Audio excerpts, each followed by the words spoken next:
Shalom, selamat pagi Jemaat Gereja Ketapang yang Yesus kasihi. Kiranya kuasa kebangkitan Kristus senantiasa kita alami dalam keseharian kita. Mari sebelum kita merenungkan firman Tuhan pagi ini, mari kita berdoa. Bapa kami dalam surga, terima kasih untuk hari baru yang Kau sediakan bagi kami. Tolonglah kami ya Bapa yang akan membaca dan merenungkan firman-Mu. Berbicaralah ya Roh Kudus, kami siap mendengar firman-Mu. Dalam nama Tuhan Yesus kami sudah berdoa. Amin. Pembacaan firman Tuhan hari ini terambil dari Lukas pasalnya yang ke-14 ayat yang ke-12 sampai yang ke-14. Saya akan membacakannya di dalam versi terjemahan baru edisi yang kedua. Demikianlah firman Tuhan. Yesus berkata juga kepada orang yang mengundang Dia, apabila engkau mengadakan perjamuan siang atau perjamuan malam, janganlah engkau mengundang sahabat-sahabatmu atau saudara-saudaramu atau kaum keluargamu atau tetangga-tetanggamu yang kaya, sehingga mereka tidak membalasnya dengan mengundang engkau lagi, dan dengan demikian engkau mendapat balasannya. Tetapi apabila engkau mengadakan perjamuan, undanglah orang-orang miskin, orang-orang cacat, orang-orang lumpuh, dan orang-orang buta. Engkau akan berbahagia karena mereka tidak mempunyai apa-apa untuk membalasnya kepadamu, sebab engkau akan mendapat balasannya pada hari kebangkitan orang-orang benar. Jemaat kekasih Kristus, perikop yang kita baca merupakan salah satu bagian dari rangkaian perjamuan makan yang Tuhan Yesus hadiri di hari Sabat. Kita lihat di pasal 14 ayat yang pertama bahwa Yesus sedang datang ke rumah salah seorang pemimpin orang-orang Farisi untuk makan di situ.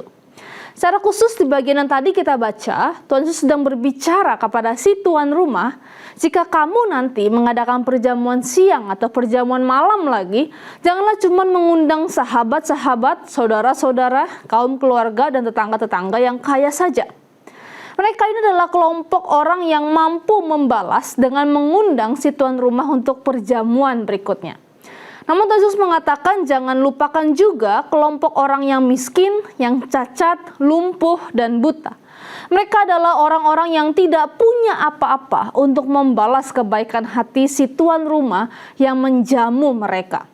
Meskipun tidak dapat membalas, Tuhan Yesus berkata, malah dengan demikian kamu akan berbahagia.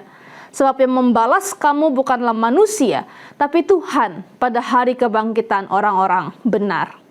Bapak Ibu Saudara, perkataan Tuhan Yesus ini bukanlah larangan bagi kita untuk mengadakan perjamuan bagi rekan dan keluarga kita. Berarti kalau saya ngadain kondangan, saya nggak boleh dong ngundang keluarga, saudara, rekan. Bukan demikian. Tuhan Yesus mengetahui yang tak terlihat oleh manusia, yaitu motivasi hati.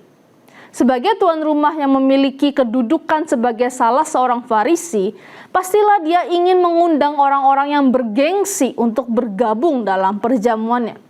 Dan hal yang lumrah terjadi, yaitu mereka saling bergantian untuk mengadakan perjamuan untuk memperlihatkan seberapa penting diri mereka di hadapan masyarakat. Dan si orang Farisi ini bahkan bisa mengundang Yesus yang adalah seorang guru yang sedang viral pada waktu itu. Dengan kata lain, orang Farisi ini yang menjadi tuan rumah ini lebih sibuk dengan kepentingannya sendiri dan melupakan hukum Taurat yang ia selalu ajarkan kepada umat, yaitu kepedulian bagi mereka yang tidak mampu dan tersisih. Jemaat kekasih Kristus, Tuhan Yesus memanggil kita untuk melayani dua kutub tangga sosial. Di satu sisi kita melayani orang-orang yang dekat dengan kita. Mereka yang kita sayangi yaitu keluarga, saudara, sahabat, tetangga. Tapi kita juga perlu melayani dan menjamu mereka yang miskin dan tersisih. Kelompok orang yang tidak dapat membalas kebaikan kita. Inilah suatu keseimbangan di dalam kita mengasihi sesama kita. Sesama kita bukanlah mereka yang sederajat dengan kita saja, tapi sesama kita juga adalah mereka yang lemah, miskin, dan kekurangan. Dengan melakukan hal demikian, kita sedang memperkenalkan kasih Bapa yang secara cuma-cuma mengaruniakan anaknya yang tunggal bagi penebusan dosa kita. Dengan kita mengasihi mereka yang tidak mampu membalas kebaikan kita, kita sedang menunjukkan betapa murah hatinya Allah yang telah terlebih dahulu mengasihi kita. Kiranya hari ini dan hari-hari ke depan kita tidak hanya memperhatikan orang yang sederajat dengan kita, tapi kita juga membagikan kasih Kristus kepada mereka yang lemah dan miskin. Kiranya Roh Kudus menolong kita semua. Amin. Mari kita berdoa. Ya Tuhan, tolonglah setiap kami untuk menunjukkan kasih-Mu, kemurahan-Mu kepada orang-orang di sekitar kami. Bukan hanya kepada mereka yang sederajat dengan kami, yang kami kasihi, tetapi juga kepada mereka yang lemah, miskin, dan tersingkirkan. Kiranya Tuhan, hari ini kami boleh menjadi berkat-Mu, boleh menjadi perpanjangan tangan kasih-Mu kepada orang-orang di sekitar kami. Di dalam nama-Mu Tuhan Yesus, kami sudah berdoa. Amin.